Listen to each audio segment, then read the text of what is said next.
Morning. It's 11 o'clock, so we are ready to start our first expert debates on international accreditations.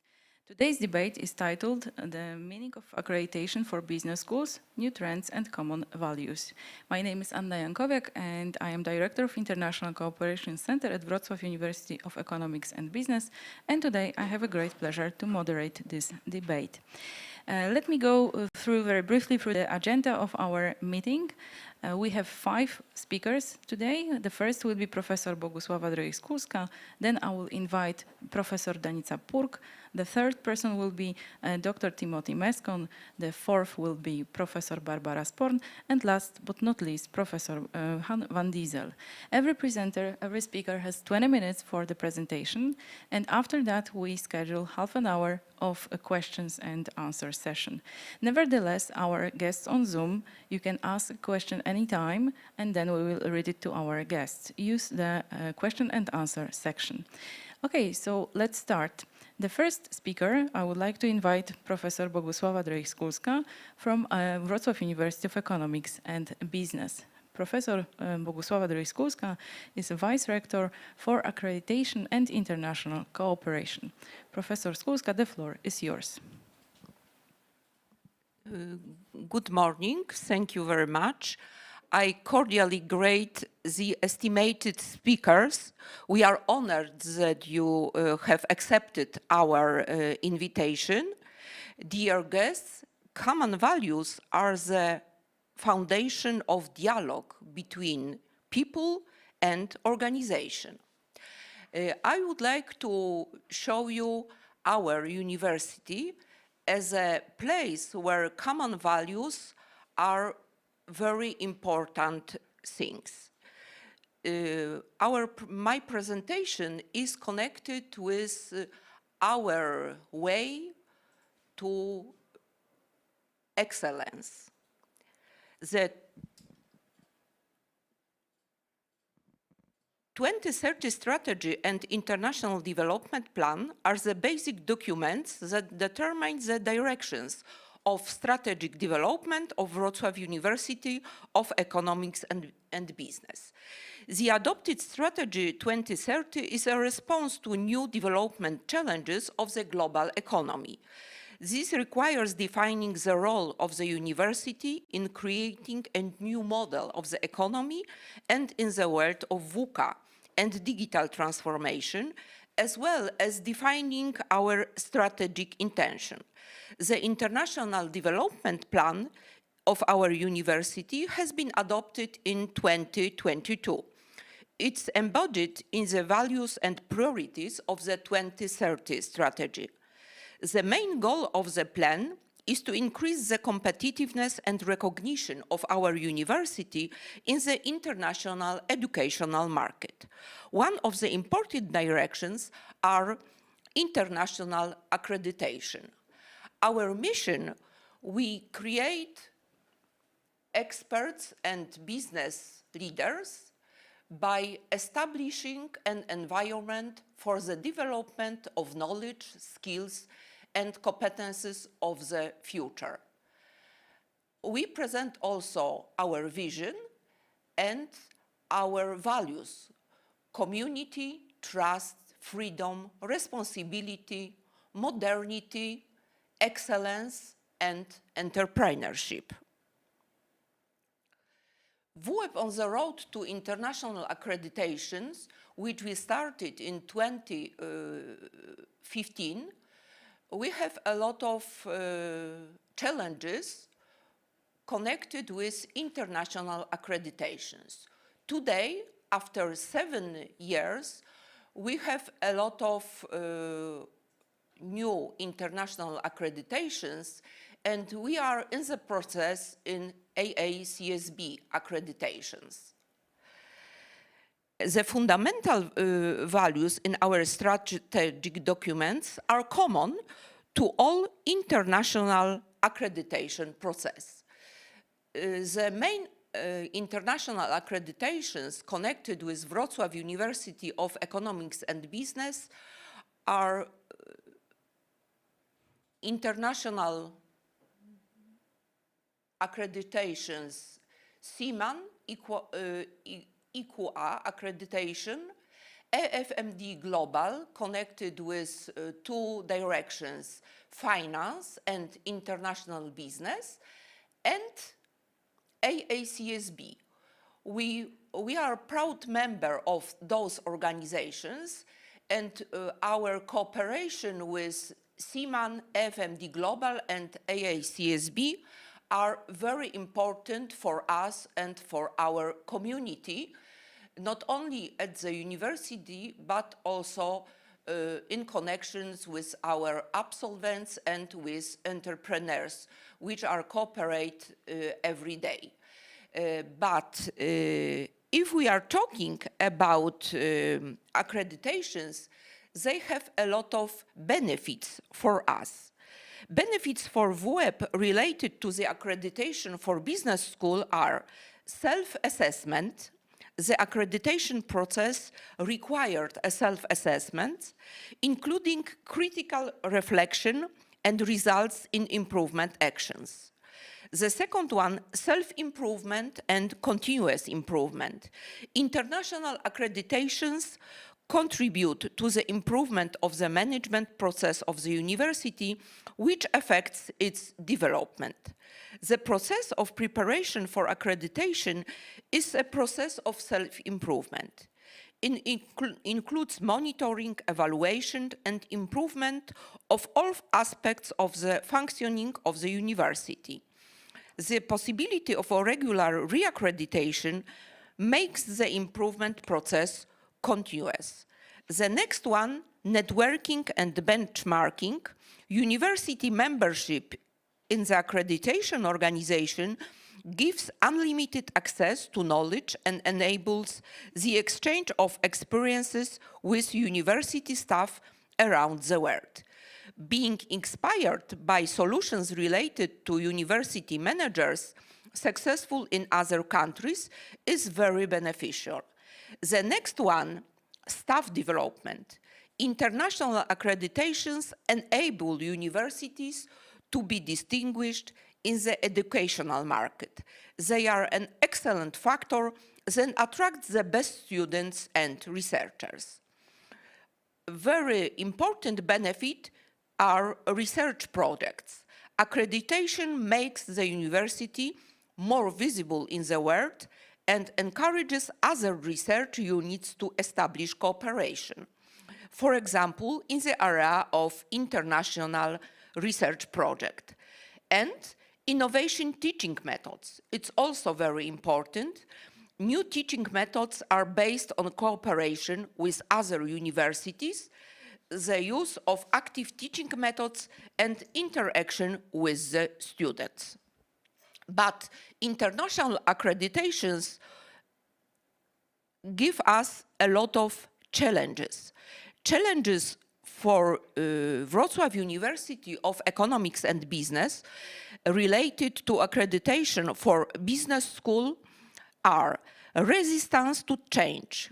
The effect of self-assessment is the need to adapt to accreditation requirements, which is often the most difficult part of the process. The necessary changes can cause anxiety and resistance. Such adoption of the organization to the requirements of accreditation taken even several years and requires commitment and additional work. There is a need to continuously raise awareness among staff and students about international accreditations and the related changes being made at the university. The next one, repeatability necessary. International accreditations are granted for a limited period, and after a few years, reaccreditation is required, including both internal reassessment and an audit of the accreditation committee that lasts several days.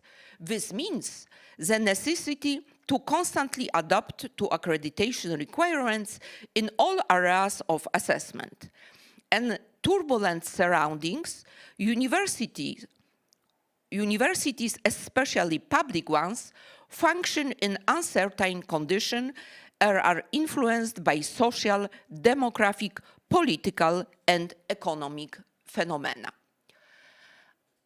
Thank you for your attention, and I invite all of you for discussion. Thank you very much, Professor Bogusława Drejch-Skórska, for your presentation. And right now, I would like to invite Professor Danica Purg for her presentation. Professor Purg is the president of 𝗖𝗍𝘁𝗵𝘆 School of Management in Slovenia and president of 𝗪𝗏 as well. The title of her speech is The Future of Management Education, Combining Excellence and Relevance. So, Professor Purg, the floor is yours. Hello, thank you very much, and greetings to everybody in Poland and everywhere else. I have to say that I really like to remember our conference that we had in 2019 at your university and all the people working with us. If you remember well, then the title of the conference was how to make the management education for a changing world. And I have here the little booklet showing your beautiful town with the topic, with this topic. And of course, we were writing, we were publishing and sending around the world the conclusions from this conference. And I hope that we were really having some influence on that. Last conference of 𝗪𝗏 was here, celebrating the 30th anniversary here in Bled, now end of September, and we were talking about the management education for the future, combining excellence and relevance. And this is what I would like to talk about now. And all my compliments really to the school and also to your school, to your university, Wrocław University of Economics and Business, and also to other Polish management schools and universities that are making really good progress. I have to say, nobody from no country I hear so many news about accreditations, etc. So it's not strange that you made this beautiful special event.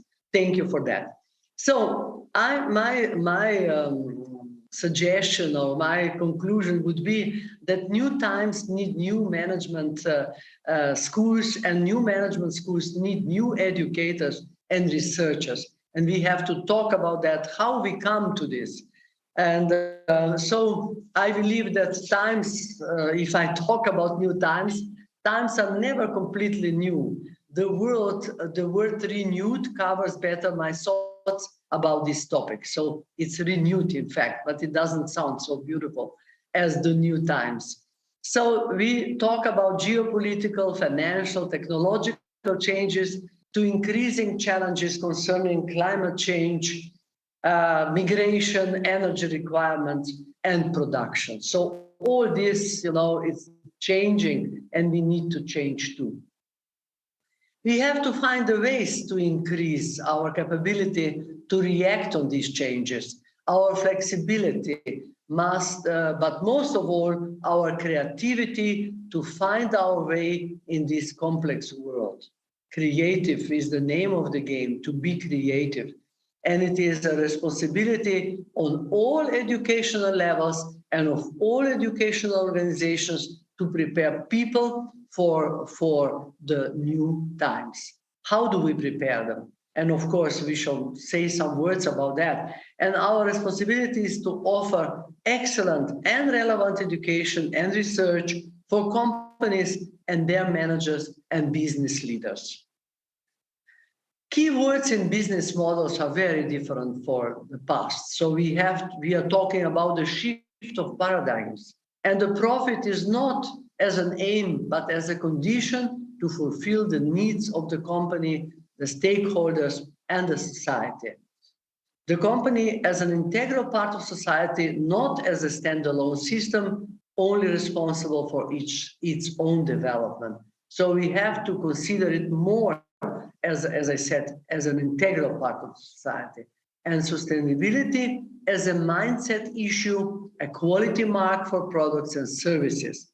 Sustainability, it must be everywhere present in our minds and in our practice. And increasingly, the attention is given to forms of cooperation the so-called partnership business model instead of the co-opetition, as we say, instead of competition.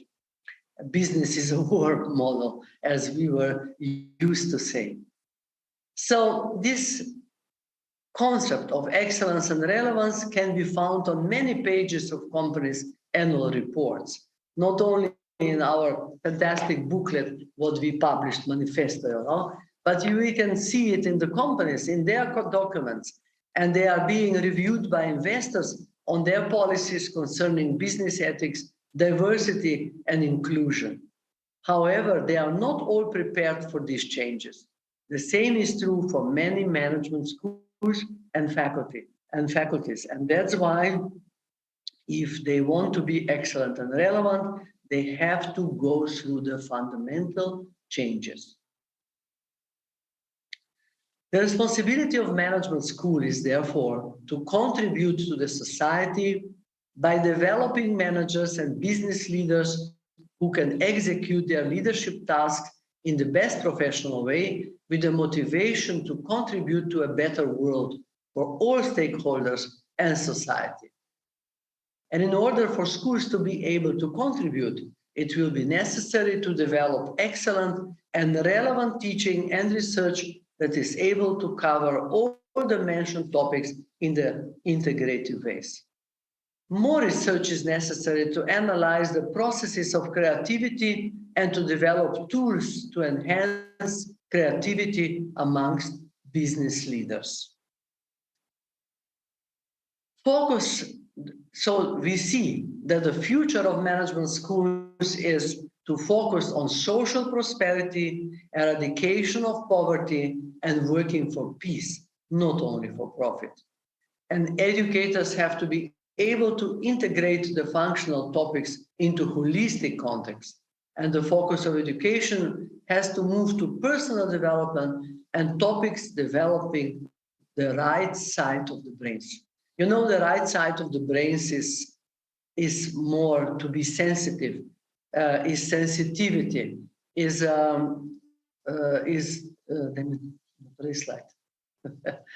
you know, it is to be more, it is more the emotional side, it's more about intuition, etc. So if I talk about, you know, this, I always have about these future trends, I always see, of course, our school, because that is the, you know, the vision of IDC in the future is how I imagine management education in general. And that means that we have to, you know, to offer the wide range of methodologically different studies that will take place online, blended and in class. So we are seeing more and more both sides, where, you know, to be active on both sides. We are seeing that functional topics will be offered mainly online with additional specialized workshop in class. The activities in Bled will be focused on experiential learning like it was till now. For last, we celebrated 36th anniversary of the school. And for last 36 years, we were very well known and very good on experiential learning and mental personal development. Team building, leading teams, cooperation skills, negotiation skills, networking, self-reflection was very important, learning from wisdom, using of senses, which I mentioned already, leading by intuition, etc. And the use of artificial intelligence and virtual reality will also be a new strength. I believe we shall create partnership with science centers and art and design academies so that we help to further develop creativity and introduce some other very innovative topics. Being connected, you know, it's with art and to build leadership on art metaphor, which we started already more than 20 years ago in our executive programs, in our MBA. It was a very important, how shall I say, step further in developing creativity and imagination of the participants, because art is helping us to develop imagination and creativity, a condition for finding innovative solutions and acquiring the new skills to operate in a globalizing world and in horizontal relations in the organization. The hybrid offer of content will also have a physical impact on the size, the layout and furnishing of the schools. This will be also because of the growth of working from home, as it happens in other organizations. So management schools are facing big changes also concerning the outlook of the buildings and of the classrooms.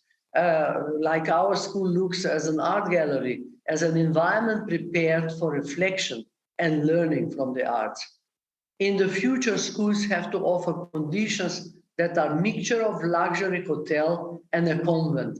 It sounds a little bit strange, but you will see that this will happen because it will be prepared for a residents to learn from experience and wisdom from highly qualified educators and experts from practice, from different practice. One of them is art, as I mentioned. And overall high quality can only be achieved when excellence and relevance are both present. And about that, we were talking in this, in the 𝗪𝗍𝗁 International Quality Accreditation of 𝗪𝗁 is based on the manifesto which I mentioned, and this manifesto is dealing with the two main things. One is excellence, and this we know. Excellence is by definition comparative, since the dictionary defines excellence as meaning superiority or eminence of high standing, high rank or repute. It requires, therefore, a definition of which dimension or dimensions are being measured and what standards are being used. It is, of course, possible to be excellent on one dimension, but average on another. So excellence is very important, and all other accreditations have excellence too. But of course, then it comes also relevance. And this is where we want to make a breakthrough in our 𝗪𝗁 accreditation. It requires that the teaching relevance requires that the teaching and research that an institution undertakes has practical utility and impact in the real world that current and future executives will inhabit. This means not only relevance to practice in general, but relevance to the particular problems likely to be faced by students and executives in the markets they serve, and relevance in terms of being up to date and future learning. And this is the relevance means also concerning the how shall I say, the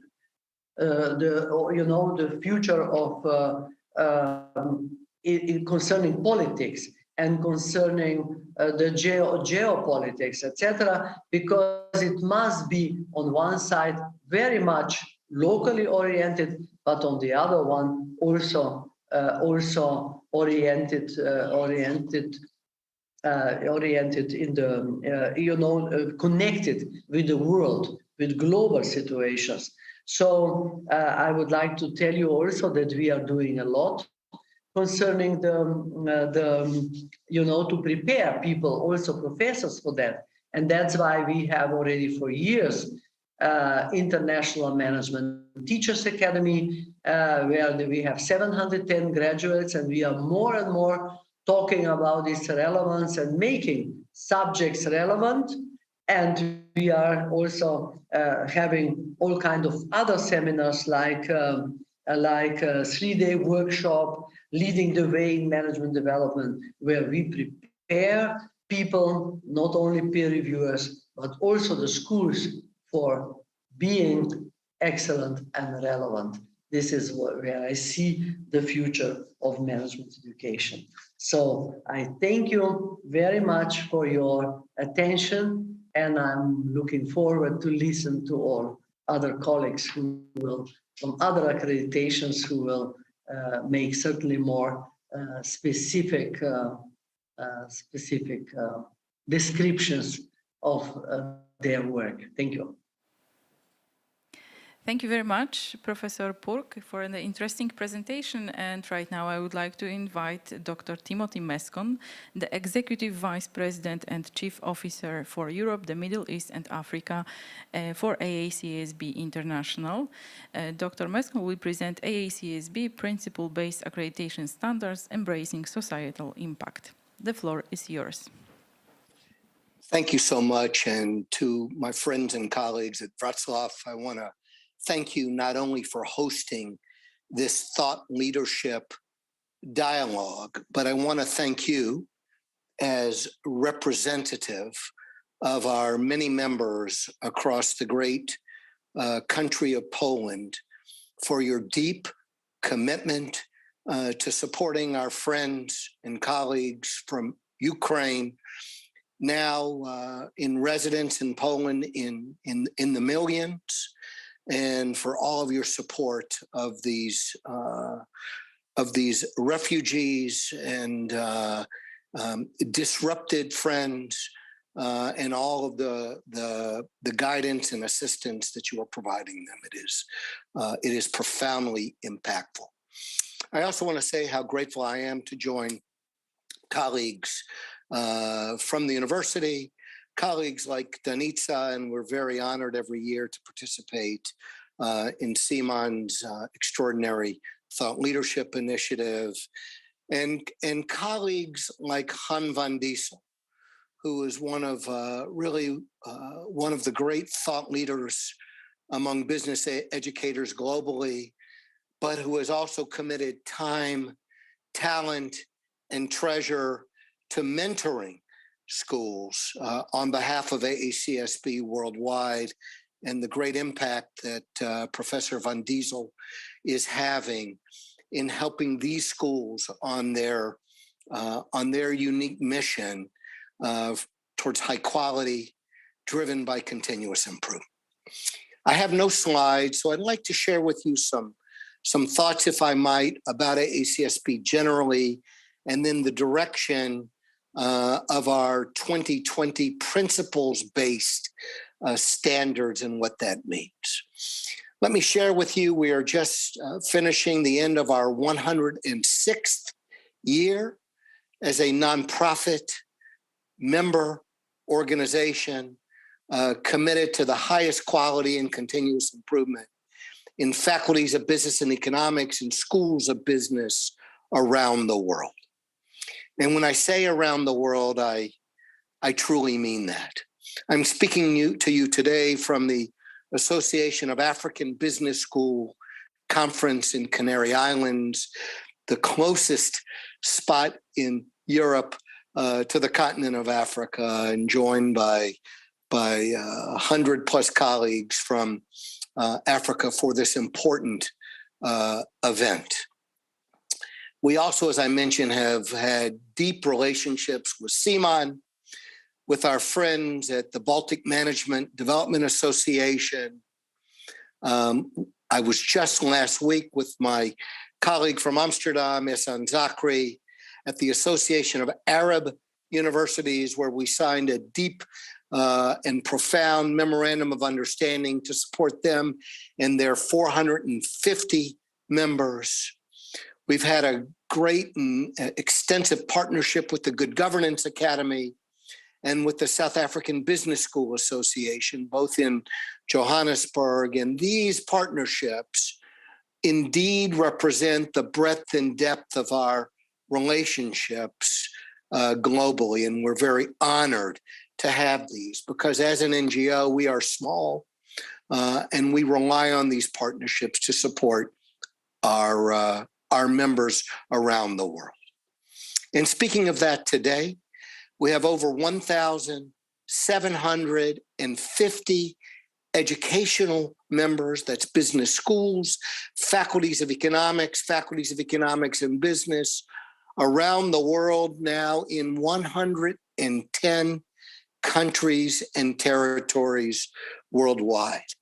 And that global footprint is reflective of diversity, of inclusiveness, and of embracing different cultures, different languages, different beliefs, different credos, but all business schools committed to high quality and continuous improvement. 2 years ago, following a 2-year odyssey by a group of over 30 deans and rectors worldwide, AACSB introduced new standards. And the good news is, as little as 8 years previously, we had 21 accreditation standards. We then moved enthusiastically to 15. And as of 2 years ago, as many of you know, we now have 9 accreditation standards. These 9 standards fall into 3 categories. The first category, encompassing 3 standards, focuses on vision, mission, and strategic planning. And I'll talk about that, but to hear and see Wrocław's commitment to their 2030 strategy driven by their distinctive mission is quite reflective of our commitment in these first 3 standards, capturing vision, mission, and strategic planning. The next 4 standards, the greatest group of our standards, is focused, as it should be, on teaching and learning, and we're very proud of that, and very proud of this deep commitment to excellence in the classroom. And when we say classroom, I should clarify that AACSB today and for many, many years is agnostic about the mode of delivery, whether that mode is completely virtual, as it was for all of us during the pandemic, is face-to-face, as it is for many, many colleagues today, or is hybrid, with a mix of synchronous and asynchronous virtual delivery and some face-to-face. We in the teaching and learning environment are agnostic about the mode of delivery. We enthusiastically have accredited for many years the Open University in the UK, which was the global leader in distance learning, beginning with the Post, and then serving their over 250,000 students virtually, or as it is for many of our accredited schools, for delivering exclusively in a face-to-face modality. So embrace all of those in our commitment to high quality teaching and learning in that second group of standards. And then the third group of standards, perhaps the most exciting and the one most tied to the release of these new standards in 2020, are those 2 standards linked specifically to societal engagement and thought leadership. This is a very important commitment embedded throughout our standards, first reflected in your mission statement, captured aggressively in your strategic plan, and then culminating with standards 8 and 9, dealing actively and enthusiastically with societal impact leadership, as well as societal engagement activities. And when we talk of this embracing of societal impact and engagement, as scholars, we talk about it in 3 verticals. The first vertical related to societal engagement is the work that you're doing in your modules, your classes, your courses, your curriculum, your degree programs. Where do you embed, where do you weave societal engagement activities and topics and discussions throughout your modules, your classes, your curriculum, and your degree programs, whether they be bachelor or post-bac programs. Secondly, we look to where thought leadership in your intellectual contributions, in your thought, in your societal engagement is captured in your research. And here, this is specifically embraced in your mission statement and your strategic plan, and says very directly where you hope to emphasize areas of societal engagement and impact in research. This, to me, is very, very exciting. A simple illustration of this is what's happening at the Antwerp Management School at the University of Antwerp in association with the University of Breda. So 2 business faculties, one in Belgium, one in the Netherlands, both obsessively focused on sustainability. To reinforce this focus in this area of societal engagement and impact, they secured private funding to create 2 endowed chairs, 2 endowed professorships, one at the Antwerp Management School and one at the University of Breda, both focused on sustainability. So transnational, transborder, incredible focus on sustainability research. And the third area that we talk about in standards 8 and 9 related to societal engagement and impact is the work that you're doing with stakeholders in the community related to societal engagement. Now, some of that may be on campuses. So 2 weeks ago, I was at 𝗂𝗐 in Vienna, and I saw a second-by-second reporting on digital monitors across that huge university of the work that they're doing in recycling, in real time, in carbon neutrality, in specifically engaging climate issues, on water utilization, and on lots of things where they can provide real-time metrics with their focus on campus. And then likewise, it involves the work that you're doing with societies, whether in your local community with local stakeholders or more broadly in the region, across your country, or even broader around the world. And that is up to you. That is up to you and your distinctive mission statement and your commitment to capturing societal engagement and impact. 2 weeks ago, as you know, AACSB hosted our first global conference on societal engagement and impact.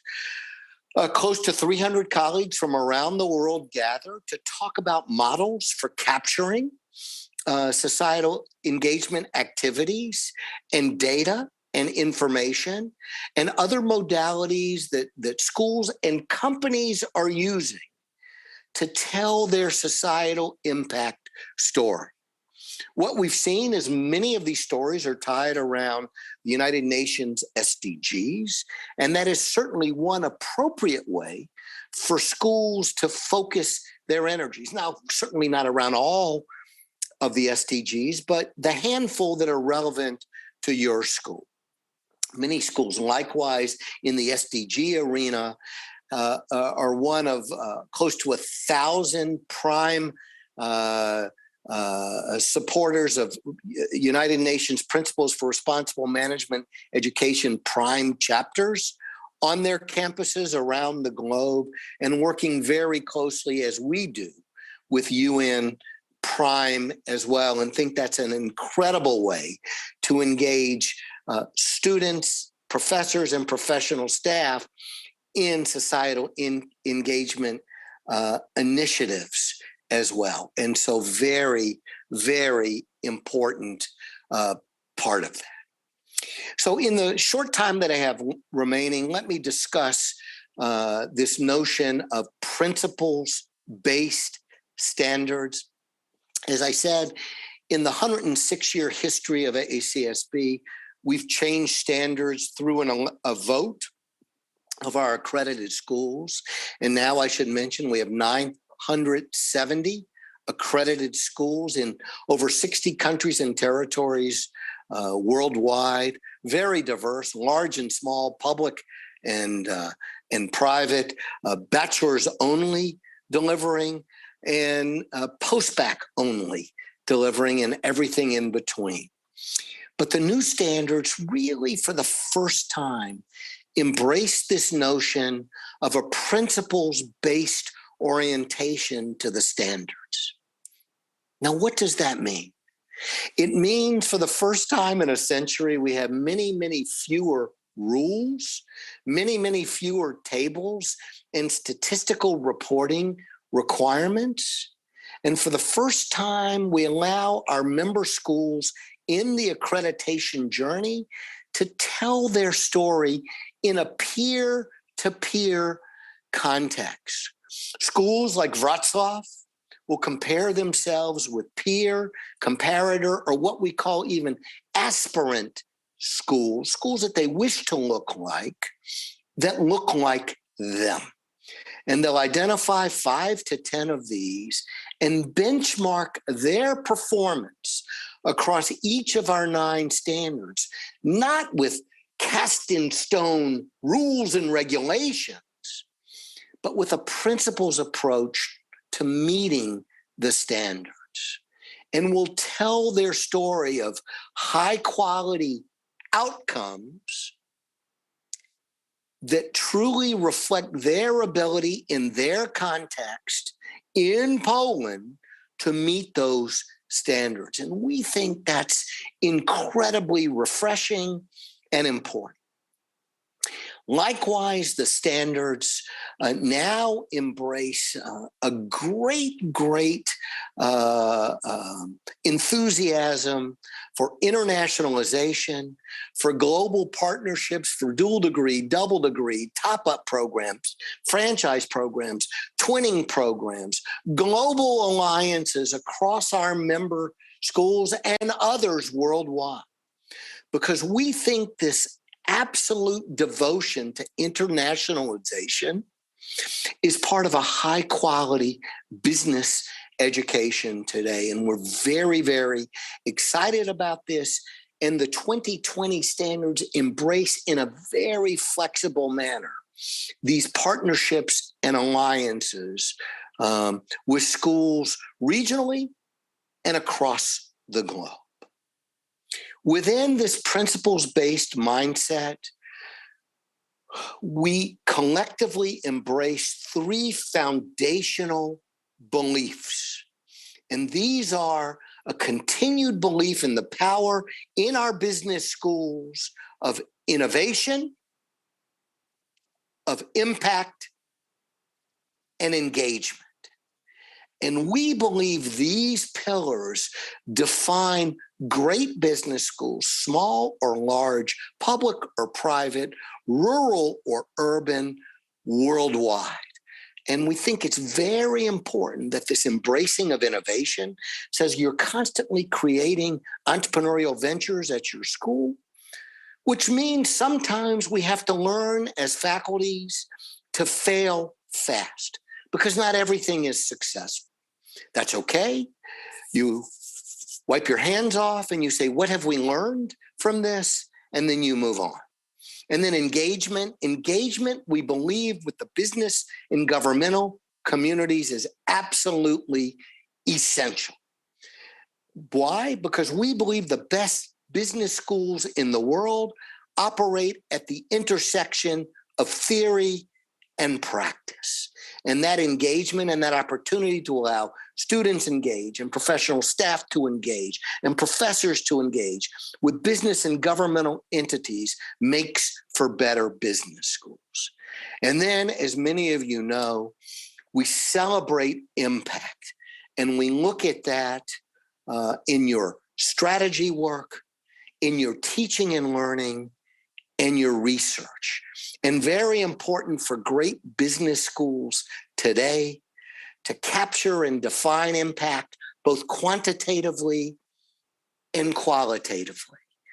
In some areas of impact, you can capture great data. In other areas, you need to tell the story. And with that, we believe in two final things: in interdisciplinary connectivity, in connecting with disciplines outside of business, and that's arts and sciences, and engineering and law and medicine, and also in responsible research that makes impact and supports the community. So I'll stop there. Thank you for this opportunity, and I look forward to your questions. Thank you very much for the very inspiring presentation, Dr. Mäskon. And right now I would like to invite Professor Barbara Sporn for her presentation titled Accreditation in Turbulent Times, EFMD's Learnings During the COVID Crisis. Professor Sporn is Director of EFMD Program Accreditation, Quality Services of EFMD, and Professor of Higher Education Management at Vienna University of Economics and Business. So Professor Sporn, the floor is yours. Thank you very much, Marcin and colleagues at Wrocław University. It's a great pleasure to be part of this panel with my friends and colleagues from other accreditation agencies and Hans van Dissel, who's a longtime colleague of our university.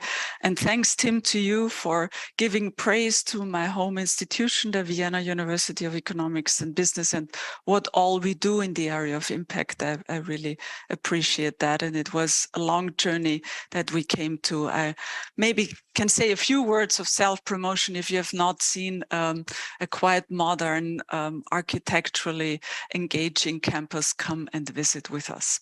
Today I speak to you on behalf of EFMD, and I will share my screen so you can see the topic, and I will cover a couple of issues that I think are important to you. One, talk like all my other colleagues talked on the values and our departure point when it comes to the accreditation journey. And obviously, we are all using similar but maybe slightly different approaches to this. So I will talk about EFMD's framework and then move on to what I'm responsible for, and that's program accreditation and the system we are using. And then I thought it does make sense to talk about the learning. So it's not only that schools learn in the accreditation journey, but the agencies obviously have a lot of learning to do. And COVID is just one of a few examples, but I guess a very prominent one. So I will share some experiences that we made and how that translated to some shifts of attention of what we do in EFMD accreditation overall, with special focus, I must say, on program accreditation. And obviously, it's very nice for me to also do this with Wrocław University, who has 4 programs accredited, all the spectrum from bachelor to master programs. I will also use a quote from Boruslava when accreditation was granted the first time. But before that, let me move on, and I hope I can. Yeah, this works really well. Basically, you heard this from the speakers before me. We share, I would say, similar. Sorry, my mouse is not agreeing. Similar values when it comes to our rationale for being, our purpose. And the purpose has to do, of course, with providing excellence in our services. It has to do with providing a network opportunity, a community of like-minded institutions globally and regionally, for that matter. And I think Tim said it so nicely. It's also to do with impact. And impact has become a very prominent agenda for all of us, because we feel, not the least through the financial crisis, 20 years ago, a little less, that we need to show relevance of what we're doing, both in our research agenda, but also regarding the graduates we send to the job market or to the market of nonprofit or governmental organizations. So impact is obviously very close to our heart when it comes to the current dynamics next to the area of excellence and community. EFMD is a service provider in different areas. So we have different formats to seek accreditation or certification that might be a differential to some of the others in the market, where we move from institutional accreditation. I'm sure the audience is familiar with the 𝗪𝗚 label that we offer, to program accreditation. These are obviously our two larger ones. You see the numbers here. We have 200 or so schools that are 𝗪𝗚 accredited, 104 programs. And then we move to more specific services that we provide to the community. One is called 𝗨𝗏, which brings schools in more developing areas to a service that helps them to either seek accreditation or to improve their offerings in research and education up to more a global standard, if you will. We do accreditations for online courses. That's our EOX model. We do accredit company programs, and that's our strong sign of impact. We certify activities with BSIS, Business School Services of Impact, for schools that not want to get accredited necessarily, but want to check and have a reflection on where they stand with impact. And that's a lengthy process, but a process that has already reached 60 schools or so. So that's the breadth of what we're doing. We also are often asked about the benefits of accreditation overall. So I guess sorry about this. The accreditation, what you find for the other accreditation agencies that are out there. I think we provide a similar service and a similar set of benefits. It's certainly international recognition.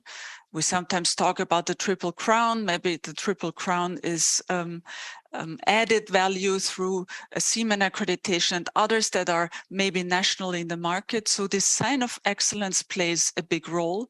Of course, benchmarking is extremely important when a school like Wrocław or others in the region become part of a community and all of a sudden realize they can benchmark against their either friendly competitors, their strategic group members, what have you. We do a lot of sharing of best practices so that we can learn, and that extends from marketing all the way to program design. We help to understand innovation in program accreditation especially, but also in institutional accreditation when it comes to learning what has happened, for example, in the COVID crisis.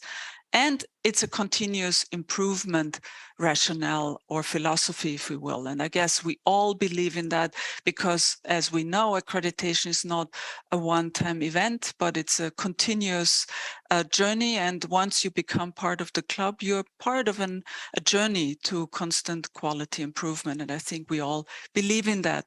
By now, you probably have read the quote. I think it's very nice to read what, for example, 𝗪𝗡𝗐 accredited label meant for Wrocław University and their program. It has to do with practical relevance. It has to do with academic rigor.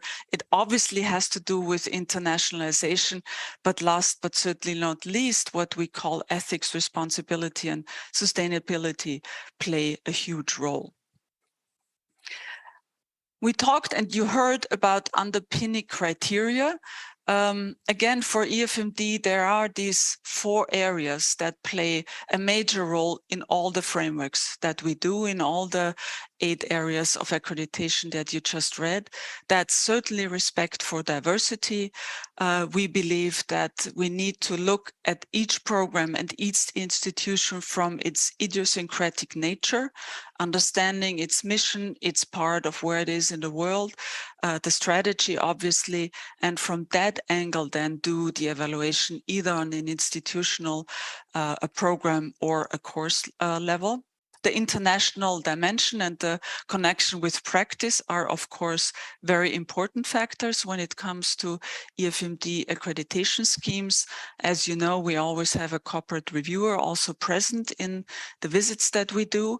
And last, and again, not certainly the least, responsible management in all its aspects.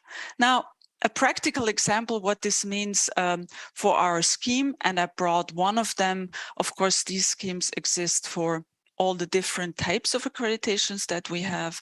Here you see 𝗨𝗶𝘇 program accreditation framework, and we basically, sorry, here we are. Have 5 standards that we look at. That's the institutional context, the quality assurance, and then obviously the 3 areas that are program relevant: program design, program delivery, and program outcomes. But then, and that's the important aspect, and in that sense tied to the overall 4 areas and principles that I explained, we look at the connections of practice, internationalization, and ethics, responsibility, and sustainability. Our 80 or so standards and criteria respond to exactly this framework, and we try to be as comprehensive as possible to capture these 5 criteria and the 3 what we call transversal standards. When it comes to our numbers, thought you might be interested. That's our 140 programs in 40 countries, and about 15% are from Central and Eastern Europe, where Poland is the most prominent one with 6 programs, but we have Serbia, Bosnia, Croatia, the Czech Republic, Hungary. So we do cover quite a nice aspect of Central and Eastern Europe.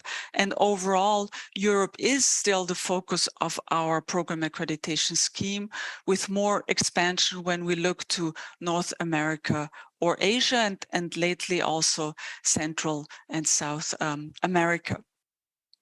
Now I want to move and spend the less than 10 minutes that I have left on what we actually learned in program accreditation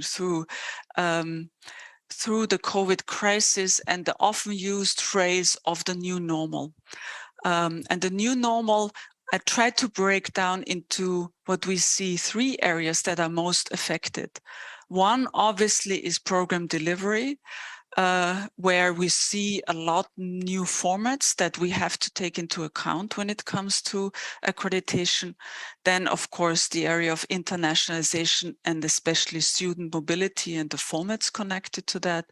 And last, not the least, also what it means for the institutions that have gone through 2 and so years of COVID crisis and being stretched in all directions in trying to make sense and deal with the situation.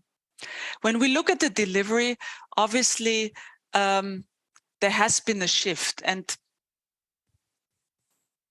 yeah, the new delivery regards student learning and teaching, but it has become very much connected, for obvious reasons, to technology and how we can provide a program online. So technology has really become much more a part of the strategic development of most institutions that we see in 𝗨𝗶𝘇, and the pedagogy has become more diverse as well. So if you will, we have become more innovative in our business education programs and schools when it comes to having hybrid modes. Maybe hybrid is here to stay, although we see patterns that we are going back more to either online programs or to a face-to-face model in the classroom, because the hybridity is something that probably needs a lot of equipment and is the most challenging of all the formats. So probably not plausible to have hybrid so much. The acid test to face-to-face, I guess, and my institution is a good example where we teach in our big auditorium, some 600 students, the introductory courses to business education.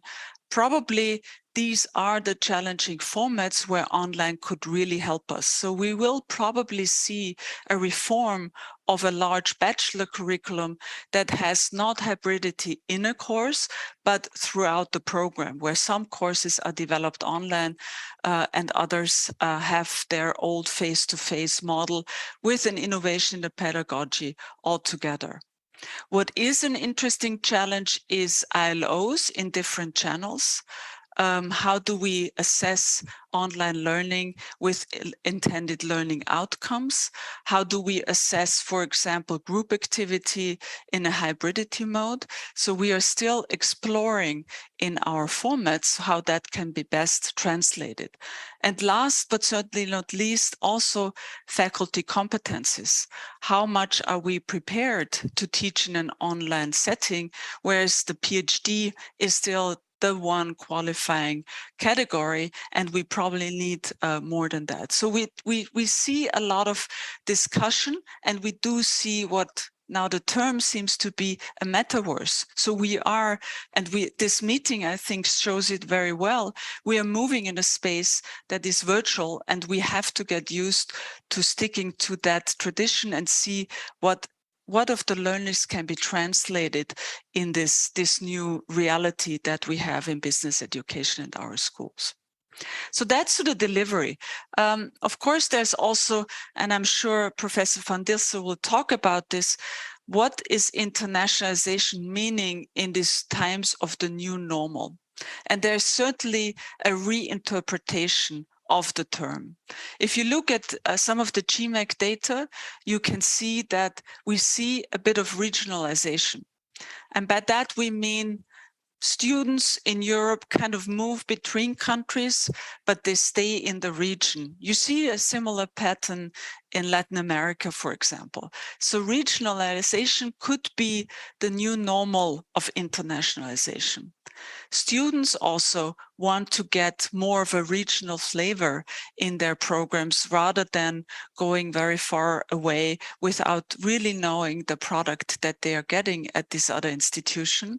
And we see the virtual forms of exchanges where, for example, I teach courses that have to do with virtual programs for consulting of companies, and that is really very engaging for the students. So not only do they have to solve a business case, but they also have to deal with virtual learning spaces. And in that sense, internationalization is probably one of the biggest challenges when it comes to our COVID crisis and how we deal with it.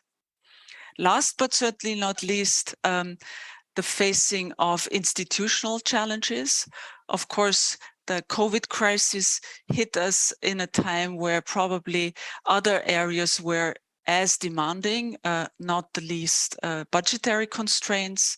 And basically to consolidate while you're in a learning mode is probably not the best moment, and it needs a lot of institutional leadership and management skills that we see around the globe when it comes to facing these institutional challenges. As far as the pedagogy is concerned and the program level innovations, obviously we need to establish living labs much more in business schools in order to take the learnings from the COVID crisis and translate it into a new normal. So how much can we keep from the good things and getting rid of those things that were probably more disturbing the learning process of students? Last but not least, and I'm sure you're all aware, we see a lot of new program portfolios. I just want to mention micro-credentials and stackability. The European Union is addressing this, and I expect a lot more in that direction where student choices and how they want to design a program will keep us quite busy in our accreditation systems. What we do, and I will end with that. As far as our standards and criteria is concerned, we didn't reform them from the core, but really revised what we have standard by standard and added where necessary aspects that I was describing previously.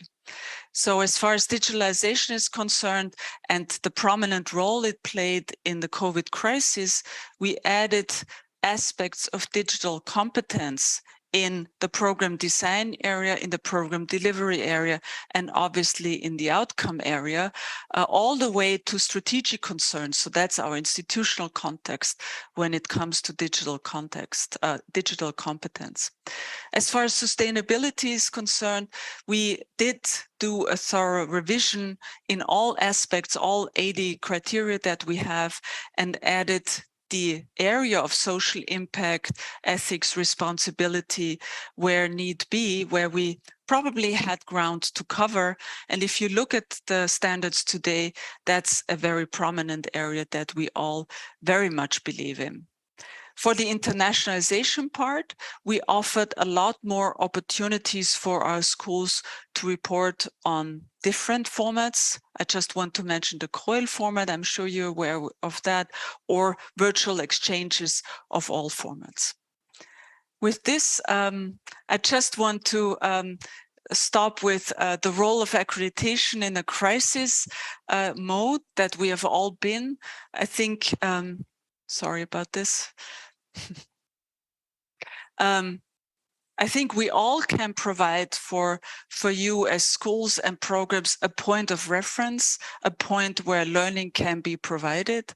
That can be, you see my nice background now. I'm sorry about this. I will stop sharing. My mouse is not agreeing that much. A point of reference, also a sense of helping schools to improve, learn, and change over the years, and an opportunity to revise or calibrate your narrative that you provide to the market when it comes to providing a crisis. Thank you very much, Han. Very nice to see you. Look forward to your talk. Okay, thank you very much, Professor Sporn, for the very interesting presentation. And right now, I would like to invite Professor Han van Diezel for the presentation. Professor van Diezel is Professor of Data Science and Management in Information System and Dean of the Faculty of Economics and Business from the University of Amsterdam. And Professor van Diezel is also our university mentor in the AACSB process. So I have a great pleasure to work with Professor van Diezel in this process. So, Professor, the floor is yours. Well, thank you, Anna, and of course your whole team that I'm quite aware is working very hard on obtaining the AACSB accreditation. Let me try to share my screen with you. Let me see, does it work? You see my slides now? No. No, unfortunately, no, we cannot see it. Sorry, share. Should work now, right? Yes, it's working right now. Okay, very good. Well, you know, there's also always an advantage in being last in a panel. And so I figured I give a little bit more economic overview on the meaning of accreditation. Yes, and of course, Barbara and Tim and Danica already told you the importance and the trends of the different accreditation organizations. But I thought it was a good idea to sort of take a step back and look what's actually happening worldwide. And for this, I show you a couple of slides, mainly containing data. And I think it's good to realize, and now I start with the graph upper left, that actually the enrollment of tertiary education is increasing a lot worldwide. At the moment, I think there are about 50% of all students these days follow a form of tertiary education. And by the way, that includes higher education, but also vocational training, etc., etc. If you go to the lower left graph, you can easily see that these numbers are expected to grow in the coming 10, 20 years or whatever. And what is very important or interesting in this graph is that you can see that actually these days there are more females than males that follow higher education. And to give you a rough data point, at the moment there are about 200 million students following tertiary education worldwide. And then I move to the map on the higher right. It's also quite clear that this is not true for the whole of the world, because the map clearly shows that, for instance, Africa, as a very important area, is lagging behind. And for that reason, it's very interesting to hear that Tim apparently is in the Canary Islands, also trying to preach education, especially for this continent. And then finally, on the lower right, I show you the number of students, the number of international students. Those are actually students that go elsewhere, either in Europe or all over the world, to obtain a diploma in another country than they are born in. Now, what is interesting is to compare these numbers, because you can see that there are about 7 million or so international diploma students at the moment. Compared to the total number of students that are in higher education, this actually is a fairly low percentage. Yeah, in and around 2-3% or something like that. So while we preach internationalization, if we look at the reality, these numbers are still growing, but also still fairly low, which means probably that international education is there only, you could say, for the happy few. Now, what are the consequences of this growth in higher education attainment? Well, first of all, we know that people with more education actually live longer, but also more healthier. Yeah, and they probably will earn higher income during their lifetime. And we know that better educated people will lead to a more stable society. But there's another effect, which you may not realize, and that's what I like to call the sort of marriage market effect. The more people follow higher education, the higher the chance that they will meet their partner, which is obvious around this, let's say, from 18 years onwards. And those people that find their partner, let's say, during their study years, probably end up with a higher income and probably will give their children a better chance to higher education, etc., and a better chance in life. Yeah, which will mean that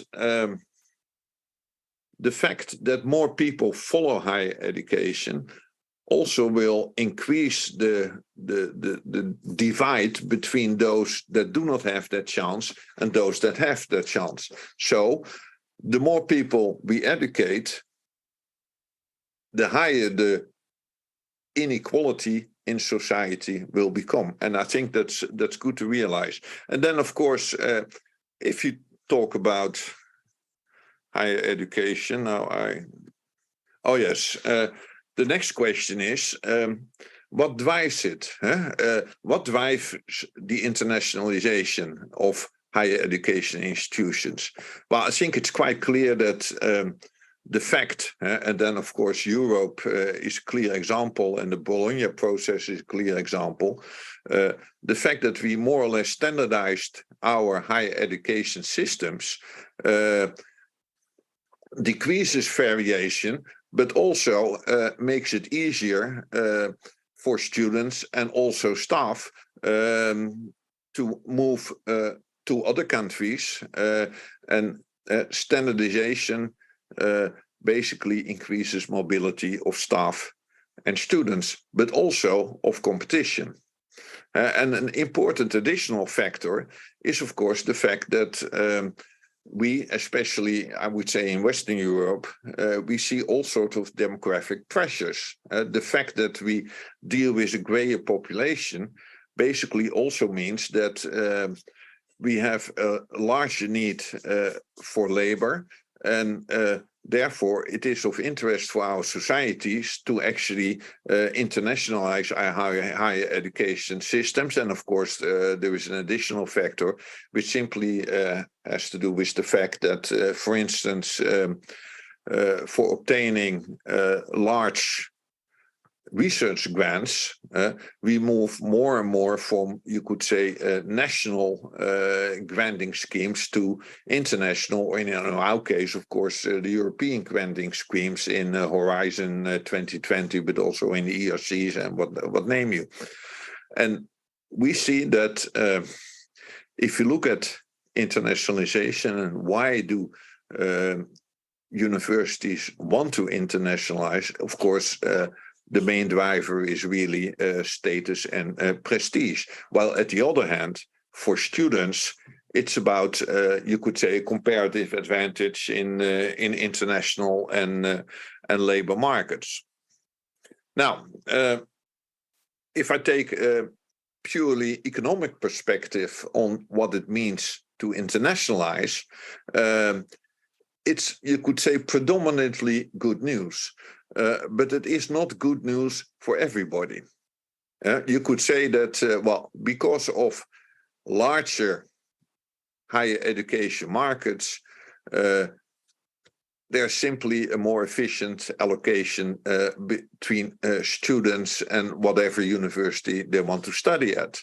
Yeah, and that, of course, is economically more efficient, but only under conditions of transparency. The big problem is, of course, that if you look at the Dutch students, they have a fairly good idea what it means to study at the different universities in the Netherlands, but do they also know what it means to study at Vienna or in Wrocław? And so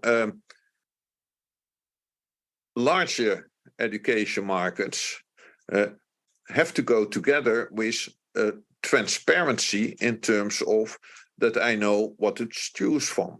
And of course, let's face it, larger education markets also makes sure that there is increased competition, a drive for quality, for innovation and differentiation, which is all basically straightforward economic theory.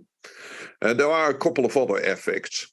We know that students that end up in an inclusive, diverse student population sort of transfer skills from one, if you want, nationality to another nationality, which has effects on productivity improvements. And of course, the third one, which is obviously for the Dutch economy a very important one, there are all sorts of international network effects, especially for open economies. Example is very simple. Okay, I sent a WhatsApp to a study friend I have in Singapore. That's simply, you could say, social capital and trade relations are improved by internationalization. Now, yeah, already the point I already made, if you look at the European labor market, there is a great need for well-educated labor, and that has to do with the fact that we are faced with a graying population. And then often, and that is certainly the case for the Netherlands, the bottom line often is that internationalization is a plus for the treasury. And the effect is very simple. Students that, for instance, come to the Netherlands also tend to find their first job here, at least a substantial percentage. And of course, at that point, they start paying taxes just like all other people in the Netherlands, and that generates a surplus for the treasury. And actually, for the Netherlands, that surplus is quite substantial. And especially students that are from non-AAI countries. Because Barbara already made the remark that it looks like that internationalization becomes more regional. The surplus for, let's say, students from elsewhere is actually higher than the surplus from students that come from the region. And that simply has to do with the fact that they tend to stay longer, at least in the Netherlands, in all sorts of jobs here. I already pointed out to some disadvantages. Internationalization increases inequality, and that simply has to do with the fact that the percentage of people that are, you could say, affluent enough to make sure that their children are able to study elsewhere is very small. Yeah, and the second effect is that internationalization does not have an equal effect for all countries and regions. There are simply countries, you could say, that lose talent. Internationalization, you could say, lead to a certain brain drain, and there are countries that gain talent. Yeah, and then finally, we see with internationalization between countries, and then especially in Europe, that there are also free rider effects. Free rider effects between countries, and that is especially the case between countries that have public finance system. For instance, if you go to Scandinavia, most of the studies are completely free there. They are paid by the taxpayers. And there are countries that have more publicly, more privately financed systems, and especially between these countries, we can see free rider effects. Yeah, and so you could say that if you purely look at internationalization from an economic perspective, there's good news and there's bad news, and it really depends on the situation you're in, how it works out for your particular country. Well, what is also interesting to see is that if you look at, take it from a more international perspective, business schools were really front runners of internationalization. And of course, that has a lot to do with the fact that economics as discipline or as an academic discipline, and also management were early adapters of global orientations. Yeah, and well, we see that everywhere. And I already made the point that if you want to internationalize, and especially for the decision processes of students, it's very important to have transparency in international education markets. It's quite clear that the accreditation organizations, and then more particularly, of course, the international ones, play an extremely important role there. But we shouldn't forget that yeah, I think there are about 13,000 business schools all over the world. And of course, AACSB has something like 1,000 accredited schools, a little less, but in that range. And so as a signal of quality education, the number is actually still very limited. Now, a second one, which plays a very important role in, you could say, increasing that transparency, is of course everything which relates to rankings. And we shouldn't forget that 1988, I think it was, that actually the first ranking of MBA programs in Business Week appeared. Yeah, and so that is now, what is it, 30, 40 years ago. And what is quite interesting, if you look at the other rankings, and then more in particular, you could say the university rankings, they were actually from a far later date. The Shanghai ranking or the World University ranking was from 2003. Times Higher Education, 2004. US News, at least the global university ranking only from 2014. So you could see that indeed business schools were frontrunners here, and that in a sense, this idea of transparency is actually picked up by other publication outlooks, but from a far later date. But it is a trend which will probably continue. Now, similarly, already Tim pointed out that 𝗂𝗍𝘁𝗍𝐵, of course, is the oldest around. But even if you look at the 𝗂𝗍𝗍𝘁𝗍𝐵, you could say internationalization of 𝗂𝗍𝗍𝘁𝗍𝐵 is actually from a far more recent date. I think that in 1997, they accredited the first non-US based business school. And after that, of course, and also thanks to Tim, I would say, they have been extremely successful in a sense, in preaching accreditation as a way of proving or signaling quality. Now, yeah, similarly, AMBA, of course, with its MBA accreditations, has been around a little bit longer, but has quite a different,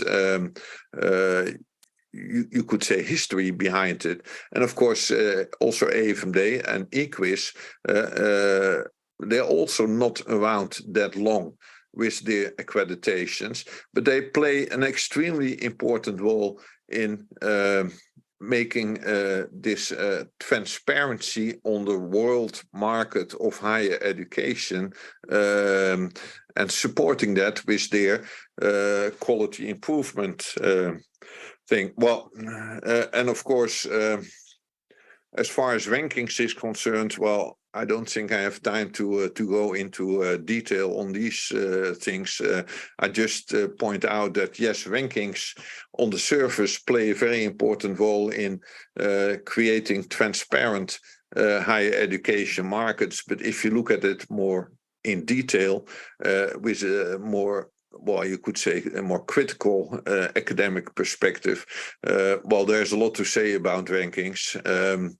I think that there are a couple of very interesting developments there. For instance, the Berlin principle of ranking ranking of higher education institutions, which sort of try to standardize the way that publishers actually rank organizations. And I think there is also a project running which is called the Tuning Project to define learning outcomes at international levels. And I would also argue that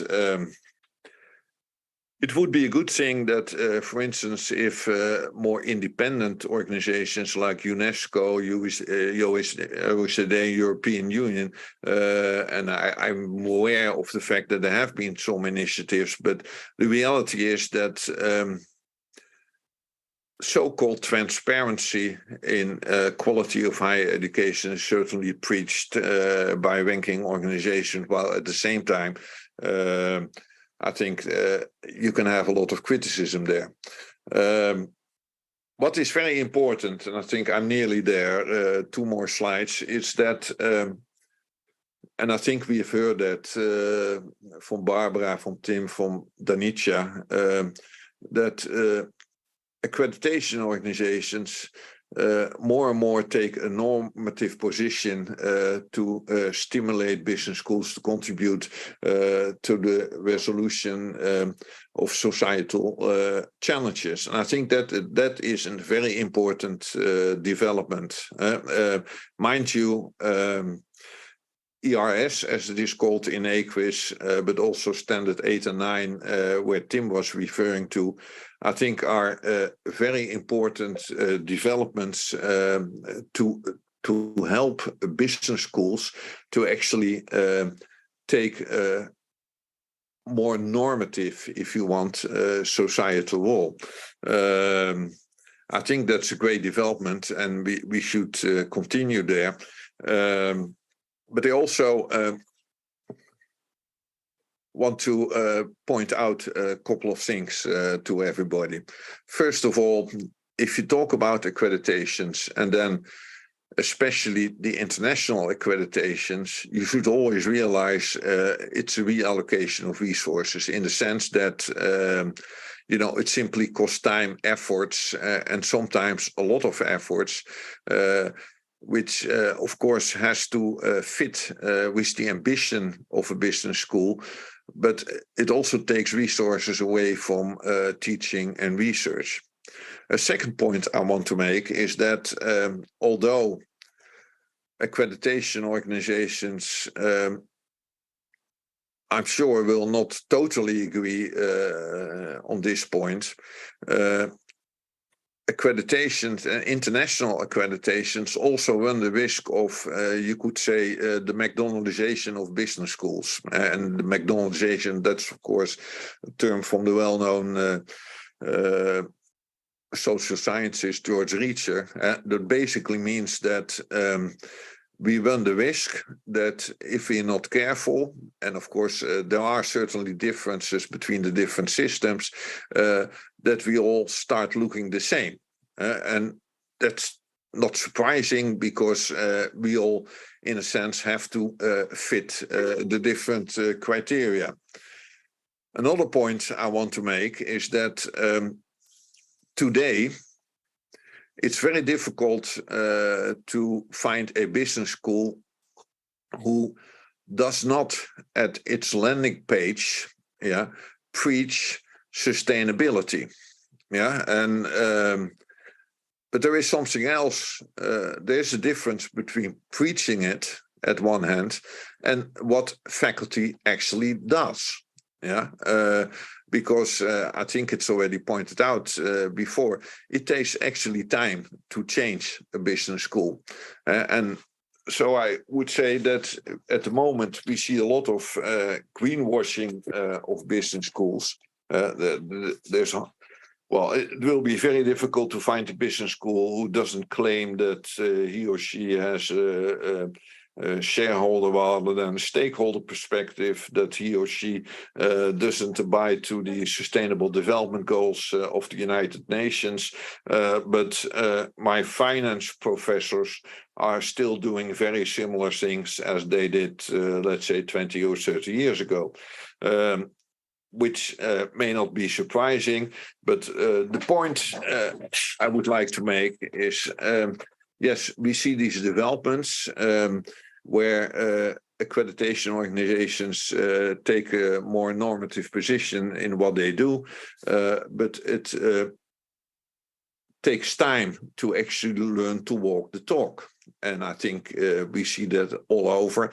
And yes, there are examples of business schools that really go a long way. But it would be naive to think that we could change the world of faculties of economics and business in just a couple of years.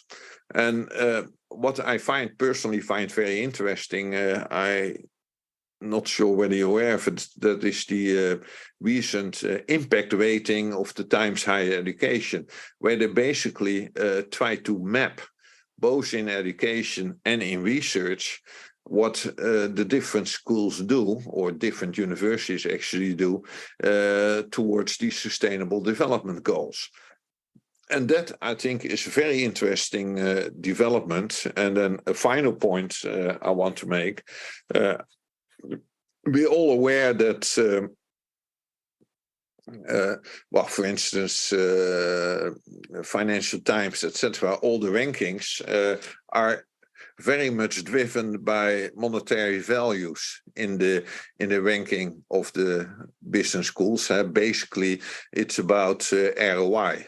How long does it take you to actually get a decent return on investment in your education?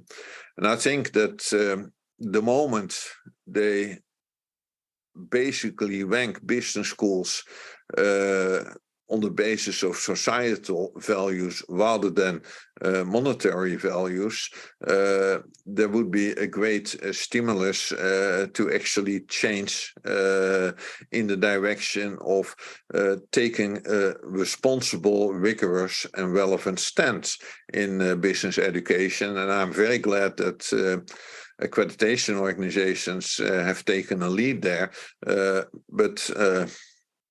I also hope they will continue on that route.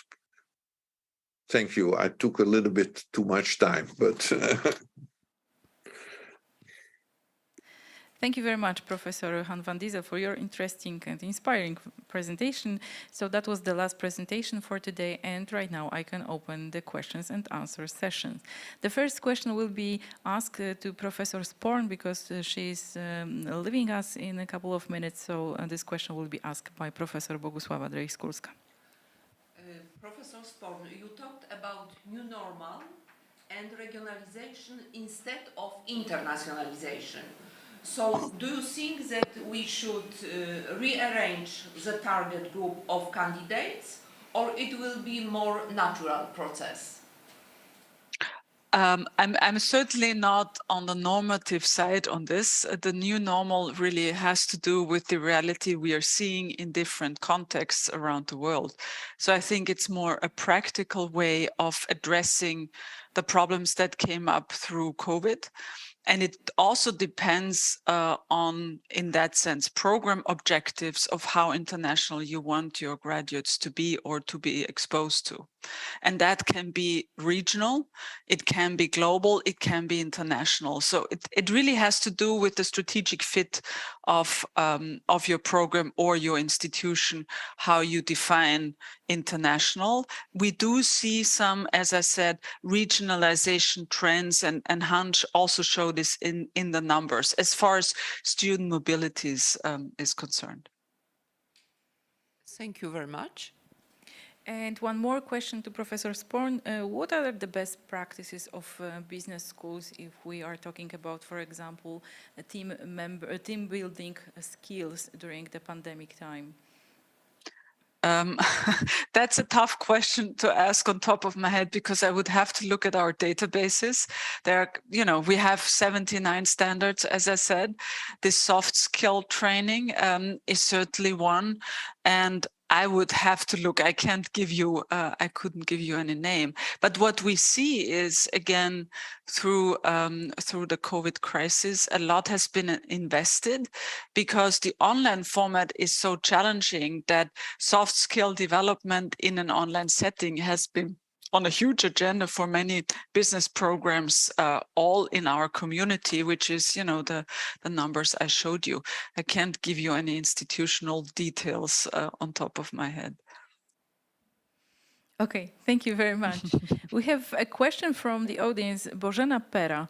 If you are with us, you can ask your question, please. To me? We are not sure. Okay.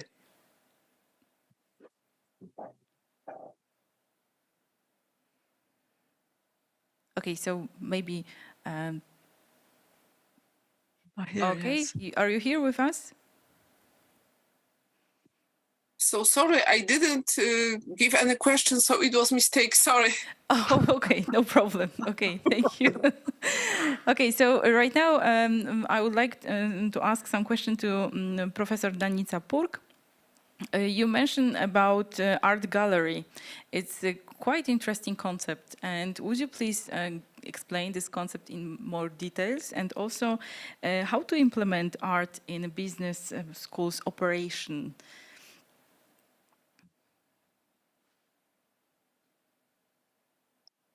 With pleasure, I'm explaining that. Thank you for your question. This started as my hobby. We were a school in a beautiful big park, and I had to make entertainment for students all the time, something. So I brought the theater, the music, and so on many years ago, because our school is now 36 years old. And then I saw how students are reflecting on that, and how, in fact, we could start to be something special and to develop art and leadership. So what can you learn on leadership from art. And I saw, like Edgar Schein, famous professor Edgar Schein was writing, that art is helping us to see more, to hear more, to feel more. Art is shocking, inspiring, and provoking. And so I made, firstly, our school is in beautiful 𝗏𝗏, which is as itself, by itself, a place for reflection.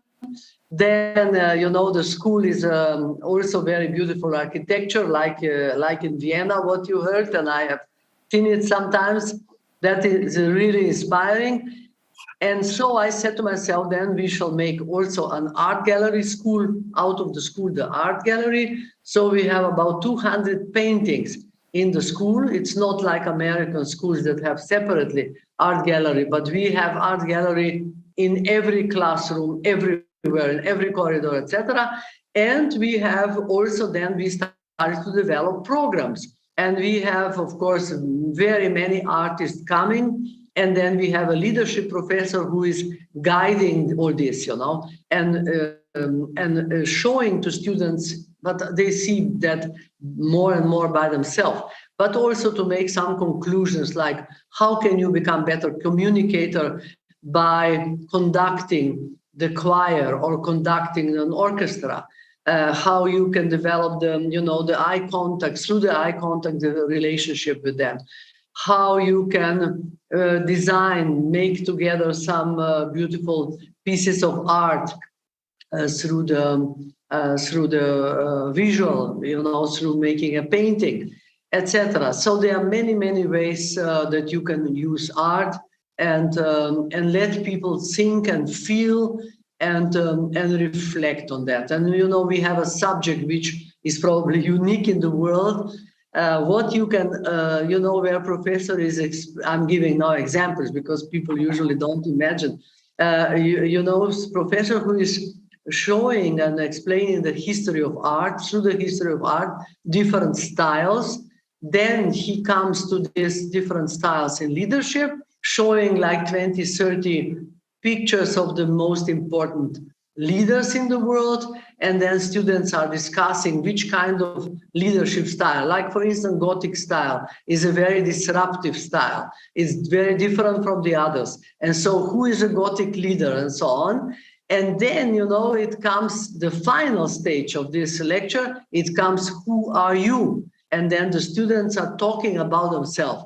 They would never talk about themselves if you ask them what kind of the style or leadership style you have.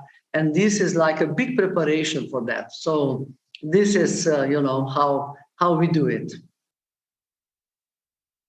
That's a really interesting concept, and we need to think about it at our university as well. Yes, I can help you if you want. I published an article in the Academy of Management Journal some years ago, how we do it and what is the theoretical background of this, We are also very strong in the, how do you call it, in experiential learning. We bring people to Sarajevo, soon after the war. We brought the students there, and we were letting them discuss with business people, with artists, with doctors, etc., how it was during the war. That the same will happen in Ukraine, you will see, and this is absolutely fantastic.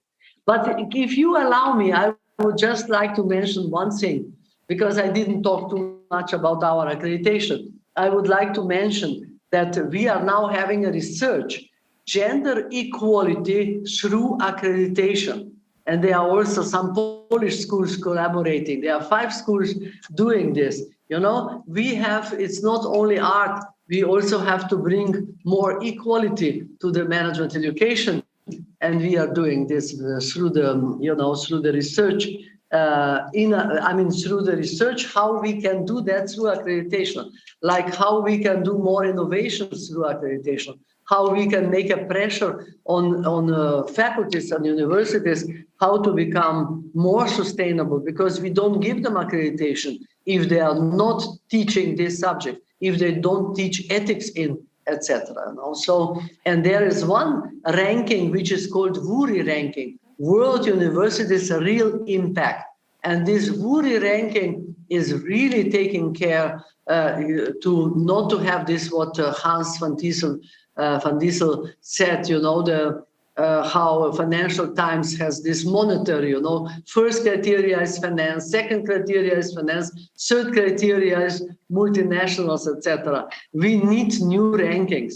And this WURI ranking is a new ranking, and it is really looking to impact, you know. That is what we have to make publicity for them and to help them. And I think that management development associations like ASCSB, like EFMD and IDC, which is not a regional accreditation or local one, but we became in the meantime a global accreditation too. You know, we have to really to help each other, to support each other, and to develop the real criteria. And the real criteria are the impact. You know, what are you doing with ethical, with responsible leadership, with connecting with United Nations Prime, with everywhere promoting the real values and the purpose. You know, that is what I think. Thank you very much, Professor Purg, for more information about the accreditation process. And right now we have a question to Team MESCON. I hope that you are here with us, still with us. The question is about having societal engagement and impact in schools' missions. Do you think that it's still something unique or rather obligatory nowadays? Well, it's a great question. I think in the context of business education, it is unique. I think we've seen a wave over the last couple of years where societal impact is becoming embedded in schools' vision, mission statements, and particularly your strategic plans. But I think this will become much more refined and sophisticated in the years to come. So we're very excited to see how this evolves over time and how schools refine their work to become much more focused on curriculum, on research, and on specific activities, all tied to societal impact and engagement. And it's a very exciting time for business schools globally. Thank you very much. And right now, if I may, I would like to ask Professor van Dissel, because you mentioned greenwashing during your presentation, and we talk a lot about sustainability and social impact. I think that it's quite a thin line between greenwashing and really helping to the society. How to avoid this problem, in your opinion? That's exactly the point I try to make, that and of course, I'm not the only one. I also refer to research, 𝗨𝗪𝗏𝗧, for instance. It's very clear that sustainability translates in the Sustainable Development Goals are a very important driver and even a normative driver for business schools, because at the end of the day, we are also there to, in a sense, save society. But they also realize that it takes time. Yeah, it takes time to really get that into your system, and that's very, very, very obvious. I mean, let's face it, we all have very senior professors that have their networks all over the world and that are doing particular things already for the last 20 years. And it's not so easy if you sort of became famous by analyzing the financial crisis to really start doing things that are quite different and from a more societal perspective are far more relevant. Yeah, and so I think that it will take years before we are really able to change our curricula what we do research on and for who that research is relevant. If I look at the hard facts, most of our students still go to consultancy, to banking and what have you. And although we see changes in the generation of students, also in terms of things they want to pursue, it will not go. It will not change from one day to the next. That's what I'm saying. Yeah. Okay, thank you very much. And that will be all. I'm not sure if you have any questions. No, I cannot see more questions. So the time for our debate is almost finished. So, Professor 𝗪𝗂𝗪. Thank you very much for fruitful discussion. Now we know much more about standards accreditations, about fundamental values, and I hope we know what to do in the nearest future as a Wrocław University of Economics and Business. And I hope our knowledge will be inspiration for our colleagues from other business schools in Poland and in other catch-up economies in Europe and in other part of global world.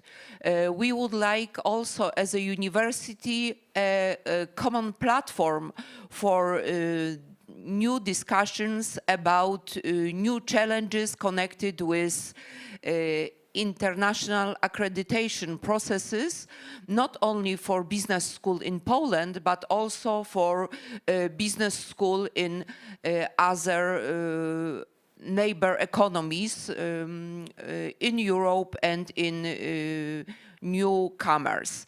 Thank you very much for your time. Thank you for your engagement. I'm very grateful that this debate is first debate and is connected with 75 years our anniversary. Thank you, and I give the floor my colleagues Ania Jankowiak. Yes, thank you very much. So one more time, I would like to express my deepest thanks for your time and for spending 2 hours with us during this expert debate. And I hope that that will be just the first out of many more international debate that we will host as a university. And actually, we discussed that in March, we would like to invite you for the second debate on international accreditations.